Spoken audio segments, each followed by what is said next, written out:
Lafomba vahoafa tanteraka tokoa mampikaikaiky ny maro ny atsika amin'izao fotoana izao. Rehefa vanim-potoana ny ririnina dia saika ny aretina gripa no mahazo ny ankamaroan'ny olona. Ho an'ireo teo anivon'ny KNAPS dia natomboka androany ny vaksiny fanefitry ny gripa. Ny mpiasa sy ny fianakavian'ny mpiasa no mahazo tombotsoa ao anatin'izy ity. Tsy netsy ampifiloha ihany nefa fa saika ny KNAPS manerana ny nosy dia mahazo izany avokoa.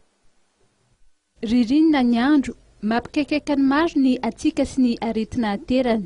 Ho fiarovana ny mpiasa amin'ny gripa mba ho salama tsara dia atao vaksiny nanomboka androany ireo mpiasan'ny KNAPS sy ny fianakaviany. Rehefa salama mantsy dia mavitrika miasa. Budget du programme 10 taona manomboka ny 2013 tetra ny 2017 ezaka goavana be no tratrarina. Izany dia tsy maintsy atao zany zay ampavitrika ny mpiasa.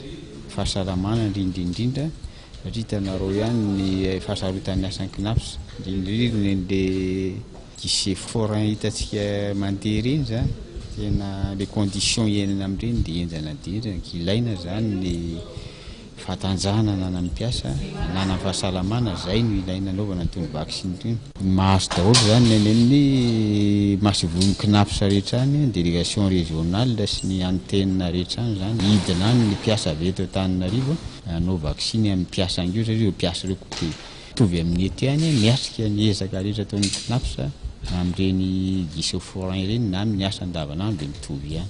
Efa fanao ny KNAPS isa-taona ny hetsika toy izao. Ary maro ireo tombotsoa azo amin'izany raha ny voalazan'ireo mpiasa. Tsy dia voan'ny gripa matetika indrindra amin'izao hoe miovaova be ny toetrandro ankehitriny sady efa manomboka mangatsiaka amin'ilay ririnina dia mahasoa ilay vaksiny. Nanomboka androany ary tsy farana raha tsy amin'ny alahady ny fanaovana vaksiny. Nasiana ny farany herinandro ho an'ireo zanaky ny mpiasa mianatra andavanandro.